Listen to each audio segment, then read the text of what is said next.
வாழ்வே நீதானையா, வாழ்வே நீதானையா.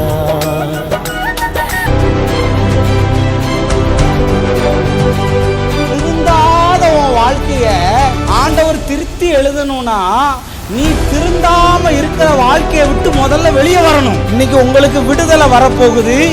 இன்னைக்கு சில கட்டுல இருந்து தேவன் உங்களை அவிழ்க்க போகிறார். நீ வேலையை தேடி போக மாட்ட, நீ வியாபாரத்தை தேடி போக மாட்ட. இந்த ஆண்டு உன்னை தேடி சில ஆஃபர் லெட்டர் இயேசுவின் நாமத்தினால் release in the name of Jesus.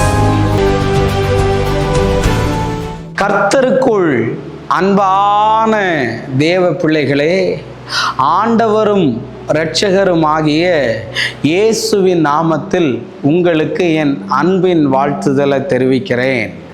இந்த நல்ல நாளிலேயும் சங்கீதம் 40 அதனுடைய 17வது வசனத்தை வாசிக்கிறேன். நான் சிறுமையும் எளிமையுமானவன், கர்த்தரோ என்மேல் நினைவாயிருக்கிறார் என்று எழுதியிருக்கிறது. இன்னைக்கு என் மெசேஜோடைய தலைப்பே இது போதும் எனக்குன்னு.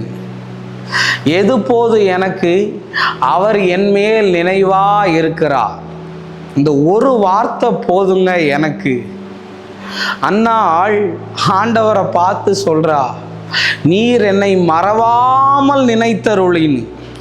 அப்போ நடக்கிற சூழ்நிலையெல்லாம் பார்த்தா அவர் என்னை மறந்ததுனால தான் இதெல்லாம் நடக்குதுன்னு அன்னாள் நினச்சிட்டா. கையை உயர்த்துவீங்கன்னு உங்களை பார்த்து காலையிலேயே தீர்க்க தரிசனமாக சொல்கிறேன். வேதம் சொல்லுகிறது, அன்னாளை கர்த்தர் நினைத்ததினால் நினைத்ததுக்கு பரிசாக அவளுடைய வயிற்றிலே தேவன் அற்புதத்தை செய்தார். தேவ பிள்ளையே, ஒருவேளை இன்னைக்கு ஆண்டவரே என்ன மறந்துட்டாரு. யார் மறந்தாலும் நீங்க என்ன மறக்க கூடாதுன்னு நினைக்கிறீங்கல்ல. ஆனா நிறைய பேர் அவர் என்ன கைவிட்டுட்டாரு, அவர் என்ன மறந்துட்டாரு, அவருக்கு என் நினைவே இல்லைன்னு சொல்றீங்க. ஆனா வேதம் என்ன சொல்லுது பார்த்தீங்களா? அவர் உன் நினைவாவே இருக்கிறார். அவர் உன் நினைவாவே இருக்கிறாரா? யோசேப்ப எல்லாரும் மறந்துட்டாங்க, தாவீதை எல்லாரும் மறந்துட்டாங்க. ஆனா ஆண்டவர் அவங்க மேல கண்ணை வச்சார். அவர்களின் மேலேயே நினைவா இருந்து அவர்களை எப்படி உயர்த்தலாம், எப்படி அவர்களை வாழ வைக்கலாம் என்று அவர் மேலேயே நினைவா இருந்தாரா? இந்த வார்த்தையை சொல்லும் போது என் கண்கள் கலங்குகிறது. ஆண்டவர் என் மேல் நினைவா இருக்கிறார். என்னை நினைக்கிறேன்னு சொன்னவங்க, கண்டிப்பா என்னை ஞாபகப்படுத்துன்னு சொன்னவங்க எல்லாம் மறந்துட்டாங்கங்க. ஆனா நினைக்கிறேன்னு சொன்னவங்க எல்லாம் மறந்த போது இன்னைக்கும் என்னை எப்பொழுது என் மேல் நினைவா இருக்கிறவர் என் ஆண்டவர். கண்டிப்பா அன்னால மறக்கல.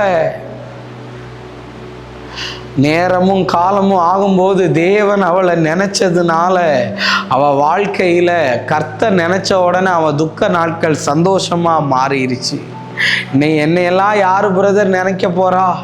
என் கணவன் என்ன மறந்துட்டா, எங்க மனைவி என்ன மறந்துட்டா, தாய் உன்னை மறந்தாலும்னு சொல்லியிருக்கு.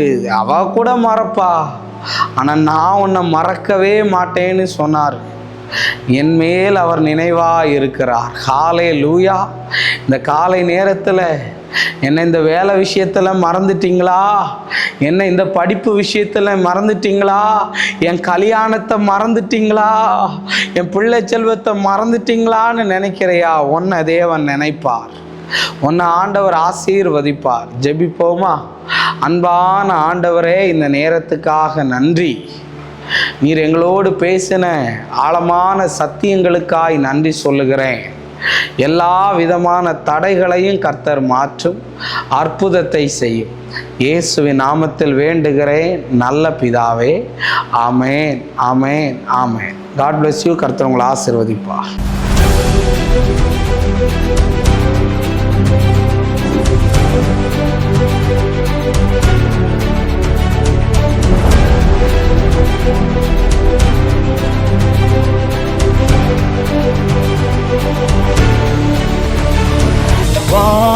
வாழ்வே நீதானையா,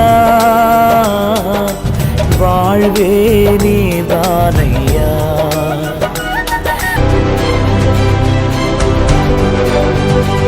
திருந்தாத உன் வாழ்க்கைய ஆண்டவர் திருத்தி எழுதணும்னா நீ திருந்தாம இருக்கிற வாழ்க்கையை விட்டு முதல்ல வெளியே வரணும். இன்னைக்கு உங்களுக்கு விடுதலை வரப்போகுது. இன்னைக்கு சில கட்டுல இருந்து தேவன் உங்களை அவிழ்க்க போகிறார். நீ வேலையை தேடி போக மாட்ட, நீ வியாபாரத்தை தேடி போக மாட்ட. இந்த ஆண்டு உன்னை தேடி சில ஆஃபர் லெட்டர் இயேசுவின் நாமத்தினால் release in the name of Jesus.